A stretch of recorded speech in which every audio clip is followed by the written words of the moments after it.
मुसलमान की यही पहचान होती है कि एलान हक 100 बार करेंगे, एलान हक 100 बार करेंगे, अगर ये जुर्म है तो ये जुर्म हम हर बार करेंगे। आप पूछ रहे हैं कि उलमाए दीन आगे क्यों नहीं आ रहे हैं, कायदीन आगे क्यों नहीं आ रहे हैं। जैसे कि मैंने आपको बताया 60-70% अगर प्रॉपर्टी वक्फ की किसी ने नाजायज तौर पर कब्जा की है तो कोई और नहीं, ये हमारे कायदीन हैं, ये पॉलिटिकल सियासतदान लीडर हैं। अस्सलाम वालेकुम, हेलो एवरीवन, मैं अमारा, आप देख रहे हैं वॉइस ऑफ बेंगलुरु। इमरान साहब, अभी जो इतना बड़ा मसला पेश आया है, जैसे कि अभी आपने बात की वक्फ अमेंडमेंट बिल के बारे में, तो सियासतदान भी खामोश हैं, कुछ एक्शन नहीं ले पा रहे। उलमाए किराम वो क्यों आगे नहीं आ रहे हैं, हालांकि उलमाए किराम हमेशा से कुछ नहीं कहते। तो ऐसे कर्नाटक के हमारे उलमाए किराम के आपकी तरफ से क्या मैसेज है? मैं कोशिश कर रहा था कि ये बात मैं ना बोलूं, मैंने अपने ज़ब्त को, अपनी इमोशंस को बहुत मैं काबू में रखने की कोशिश की, लेकिन आपने एक सवाल कर ही दिया है तो मेरा हक बनता है कि मैं आपके न्यूज़ चैनल से अवाम तक ये जवाब पहुंचाऊं। क्योंकि देखिए, मैं एक सच्चा मुसलमान हूं और सच्चे मुसलमान की यही पहचान होती है कि एलान हक 100 बार करेंगे, एलान हक 100 बार करेंगे, अगर ये जुर्म है तो ये जुर्म हम हर बार करेंगे। आप पूछ रहे हैं कि उलमाए दीन आगे क्यों नहीं आ रहे हैं, कायदीन आगे क्यों नहीं आ रहे हैं। जैसे कि मैंने आपको बताया 60-70% अगर प्रॉपर्टी वक्फ की किसी ने नाजायज तौर पर कब्जा की है तो कोई और नहीं, ये हमारे कायदीन हैं, ये पॉलिटिकल सियासतदान लीडर हैं। किसी के चाचा के नाम पर 100 एकड़ जमीन पड़ी है, 100 साल के लिए लीज पड़ी है, कोई भतीजे के नाम पर है, कोई भांजे के नाम पर है, किसी के बेटे की फैक्ट्री चल रही है, किसी के बेटे का इंस्टीट्यूशन चल रहा है, किसी के दोस्त का इंस्टीट्यूशन चल रहा है, बड़े बड़े नामों पर। वो क्यों आगे आएंगे?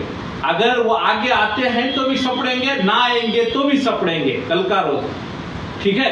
अगर मुझे इतना बता दीजिए कि इतनी सारी वक्फ की प्रॉपर्टियां हैं, इन्होंने कितने गुरबा को दी है। और एक बात बताऊं, ये जो गवर्नमेंट बैठी है, जो वक्फ बोर्ड बनाया जाता है, जो भी सेंट्रल में गवर्नमेंट बैठी है, स्टेट में गवर्नमेंट बैठी है, जो वक्फ का चेयरमैन बनाते हैं, ये अपने टट्टू को बनाते हैं। जो इनके हुक्म पर उठे उठ, जो वो बोले उठ तो उठना, जो वो बोले बैठ तो बैठना, ऐसे शख्स को वो वक्फ का चेयरमैन बनाते हैं। किसी इंसान को, किसी सच्चे इंसान को, जो दीनदार इंसान है, जो सही काम करता है, उसको आगे नहीं बढ़ाते। क्योंकि 50-60% प्रॉपर्टी यही लोगों की है। अगर किसी और शख्स को, सही आदमी को वो बिठा देंगे तो वो सवाल करना शुरू हो जाएगा, आप जैसे मीडिया वालों के सामने भांडा फोड़ देगा।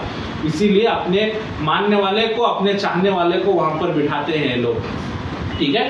और दूसरी बात, इसीलिए ये आगे नहीं आ रहे हैं। अगर ये आगे आए तो इन्होंने जितना कब्जा कर रखा है उसका सारों का जवाब देना पड़ेगा, खट्टा चिट्टा देना पड़ेगा। इसीलिए लोग ज्यादातर आगे नहीं आ रहे हैं, बस अपनी बिलों से फूंक रहे हैं बस, ठीक है। और उलमाए दीन की मैं बात करता हूं, वो उलमा वो थे जो जंगे आजादी के वक्त सर कटाने के लिए भी तैयार थे और जान देने के लिए भी तैयार थे।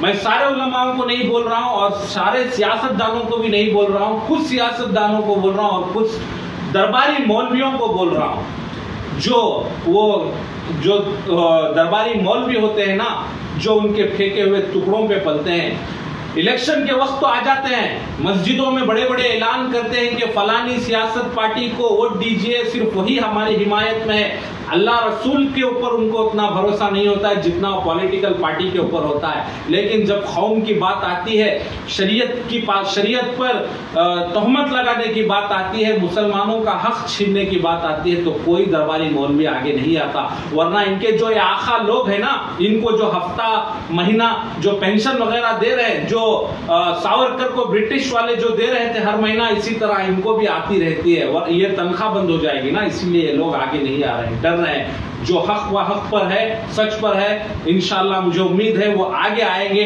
और कौम को सही रहनुमाई करेंगे। आज के दौर में हमें कौम की रहनुमाई चाहिए। जी शुक्रिया।